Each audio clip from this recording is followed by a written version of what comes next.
Well, out there, welcome to another hungry edition of the Brew. Jersey Joe, Ion, and you. Another food episode. Joel, are you hungry with your Tito's?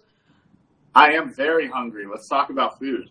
Question we put on social media this week is, are you a fan of the McDonald's McRib? Are you going to have one? Are you excited it's back? Or are you like, no, I think I'm going to hard pass on that one? Lots of interesting answers and your opinions this week, and this will be pretty good. Joel, what do you think? Oh, man. So I thought, first of all, I've never had one up until this week. But I went out and got one. And it was exactly what I thought. It's exactly what Taco Bell will give you. It's very delicious, very disgusting, and very salty. That's it? I thought you were going to go to town. Wow, okay. All right. I got to be honest. I'm a fan of one. And one of the things is, where I grew up in Western Pennsylvania, we actually had it every year as a limited time item. The McRib first came out in 81, was available for 85, came back out nationwide in 89. They pulled it after 2005, and it was only available in like certain parts of the U.S. Midwest, Central Pennsylvania, where I grew up from. We could have it too. So I'm used to having it, but they used to have it out at like March, where you could get it with the Shamrock Shake, got the hot eats and the cool treats. Now it comes out in November.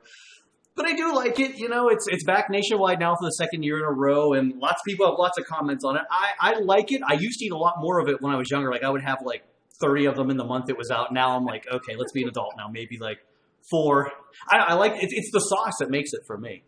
It's funny, and I'm not surprised that you tell me that. And I'm also not surprised that it's popular because, yeah. The thing is, though, when it wasn't nationwide, like when I moved here to New York City, you couldn't get it for years. Like when I would go back home, visit my family in Pennsylvania, I could get it there. But as soon as you got close to like eastern side of PA, that's when they stopped serving it, and you could not get it here. So it was almost like I wanted it, I think, more because I couldn't get it. You know, kind of one of those things. Yeah, they hold it back from you. It's kind of like why the McDonald's Monopoly thing is popular. They hold the McRib out a little bit, then it's in season, then it's not, then it's in, then it's not. Yeah. It's all good until they rig the game like that Monopoly. We're bringing the McRib game. Yeah. Well, we got lots of our friends' answers on this one, and they're pretty good, and they're all over the gamut, so you happy the McRib's back? Let's find out, because Jason says it looks like a slab of ribs with the bones, yet it is boneless. What the hell is that? Wingman342 says, they're disgusting. Rock Guitarist says, feed it to your dog. No, don't. Joel, you would feed it to Crispin. He did it, wouldn't he? He got a little bit. He always gets the puppy tax, but yeah, it's pretty disgusting, actually. I don't even think it's made of ribs. I don't know what it's made of, but it's probably not ribs. I looked it up. Wait, it's right here. It is made out of pork shoulder. And I do remember there was some news article where there's something in it that they also manufacture gym mats out of, too. So there's other chemicals that are in there. So that would be like the fewest amount of chemicals in any McDonald's product, what you just named. It's crazy, though, how the sandwich does have a cult following. I remember the one episode of The Simpsons, like, they were making fun of it all those years ago. Like, it is definitely, like, a popular thing. Yes, it is. It's a household item, like a household name, I should say. I will tell you this. I've had the knockoff version. So Burger King had their own knockoff. That was better. They haven't had that in ages. Arby's has their own knockoff right now. I like theirs better. Even Subway years ago, you could get theirs, and it was the same kind of patty with the sauce. But then, of course, at Subway, you add like your peppers and whatever else you want to it. So all 3 knockoffs were pretty good. Yeah, I haven't had any of them. I try to stay away from fast food for the most part. So these shows are like a treat for me. Oh, note to self. Okay. We'll put that in list. You deserve a treat. And you deserve more of your opinion shared right now, like Heather, who says, had one today, and it tastes different from when it first came out. Also, it needs more onions and pickles on it. I mean, come on, 2 pickles and like 6 slivers of onions just doesn't cut it. I also like the fact, though, that you do get, like, it's not like little, like, diced onions. They actually give you, like, a nice chunk of onion on there. And McDonald's pickles, I don't know what their pickles are they have going on, but they're always succulent. Yeah, I think they're super chemically enhanced too, but you're right. They're very, very good. I actually agree with her. I would like a little bit more on there. Those pickles could probably like sit out outside of a jar for like a month and still be the same like quality and taste. Yeah. Well, wait a minute. Get this one. So Colin says they're not allowed to sell that here anymore. He's in the UK, right? I know their health standards are far higher than ours. Right. That doesn't surprise me. Even when Joe and you guys can look up on Joe's channel. But when Joe and I went over to the UK, they had different standards for the McDonald's. They did, and it's actually one of the popular shows on the channel, too. A lot of people still tune in for that. Yeah. UK versus US McDonald's taste test. It was good. Yeah, it's definitely it was good. Chris writes in, and he says, just got one last night. I really like the barbecue sauce. Not sure if the meat has any taste, though. A little too many raw onions. Overall, I like it. And we get it again. Kira 11 says, so gross. I need ice cream asks, what is that? Oh, Joe sends around a mystery yuck sick gross emoji, but then also says, new rib sandwich at Arby's. Of all places, Joe, is really good. I agree, I love my Arby's. And C. Voitex says, not a fan. They rub this mystery meat in a bucket of barbecue sauce. Looks unappealing, and I got food poisoning last 2 times I ate one. Well, you want to turn off somebody permanently from your restaurant? Yeah, give them food poisoning. Yeah, there you go. That's actually why I haven't eaten Del Taco in like 15 years. Oh, I didn't know you got food poisoning at Del Taco. Did you really?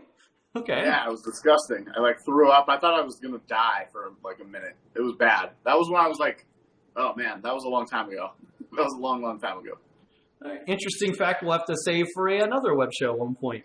Ryan says they're the Mona Lisa of fast food. Richard Poole says, haven't eaten this for years. The last time I did, I bit into a piece of cartilage, just about puked. Haven't had one since then. Real Treats tweets, hey, I truly do not get the hype, although growing up in South Texas, I had access to some of the best barbecue in the country. So why would I ruin my taste buds with that mystery meat sandwich? And Starman's got the final answer. The sauce makes a sandwich. It's good. Without it, I'm not sure. But it's fun that the Gold Marches brings it back each year. You're nothing thing nutrition if you're eating there anyway. I think he means something about you're not getting nutrition if you eat there anyway. Yeah, again, you're not eating fast food nutrition, but I don't know. I agree with most of our fans, though. I don't think I would eat that thing unless it was slathered in all that sauce, because that's what makes it. Yeah, and by the way, someone said something about human cartilage. Like if a human ear was to fall in there, I'm pretty sure they would just grind that shit up and just leave it how it is, because nobody who's eating there has any higher standards than that, and nobody who's working there probably cares. Yeah, there's probably no difference. I don't think you want to, when you start thinking about what happens to food in restaurants and before it gets to you, that's the whole... That's what I'm saying. All of this goes back to my original answer of being delicious with the sauce and everything, but so disgusting to even possibly think about with what's in it. Well, let's get to the poll right now, because that always tells us what our friends think about it. So here it is. Yeah. Will you order McDonald's McRib while it's back for limited time? A very close poll. 54% of people said they would. 46% said they would not. Our poll does have at least one margin of error, because C. Voitek wrote me and said he clicked on the wrong button and Twitter won't let you change your answer. So we do know our poll has a 1% margin of error, but really close. So you do like the McRib, just barely over the people that don't. It's the perfect amount of controversial. Yeah, it is. And you ready for some controversy? For the first time ever, we've got a Brew consumer alert. I have to share with you my story as to what happened when I ordered my McDonald's. So I got in the app here, and I have a McDonald's about 2 blocks from my apartment. So I ordered on the app. I went to pick it up. I went and picked it up. Of course, I got the meal. Well, they didn't give me the drink, so I had to ask for the drink. And then I also got some other food so I could have for lunch the next day. I'm like, well, I have one at McDonald's, might as well get that. I get all the way back here, and parts of my meal are missing. I'm missing an order of chicken nuggets. And I was like, oh, okay. So you go on the app. Any other company's app, when you're missing something, you go on there, you'll get a refund right away. Not on the McDonald's app. If you order on the app and pick it up in the restaurant in the drive-thru, there is no way for them to help you or refund any part of your order. You get sent into the page that says call the restaurant with no number, no contact information, no nothing. The only thing you can do, there's a generic email that you can email McDonald's corporate. That is it. So unless you do it off of DoorDash or Uber Eats, there's no way to get any money back from your missing items. So consumer alert. Wow, that's totally shady. The best part is I reached out to McDonald's for comment on Twitter for this one, and radio silence. You had your chance to comment, McDonald's, and you didn't do it. So I'm warning you guys now. You could get busted like that. So and the crazy thing is, though, look at this. So instead of getting my McNuggets, I got 2 packets of picante sauce. I don't even know what they use this for. I guess they're tacos. I don't know, but yeah. That's what you're supposed to give the pigeon outside your apartment. Yeah, so if anybody wants some picante sauce, I don't know what I'm going to use it for, so I got it. So there you go. It's my consumer alert story. Just be careful out there. But you want a guaranteed win. You want to be safe when you click something good. You click that like and subscribe button down below for the rest of the shows here on the Jersey Joe 50 YouTube channel. 4 big ones waiting for you each week. And you're not paying any money here, so I don't have to worry about giving you a refund at any time. And yeah, okay. Man, you sound like you're long-winded. This McRib show has really fired you up, Joe. I was so mad that I gave him $2 extra. You know how the cost of food's going up now. Then when you don't get your order, it's like, well, at least throw me some free McNuggets or something to make good for it, McDonald's. But that's what I got locked into a no-win. Yeah, I understand. So there we go. All right. Well, hey, it's real life bar talk here, and sharing my stories with you as we do each and every week. And thanks for all your great comments. Enjoy your McRibs if you would like one, and we'll see you next time, I hope.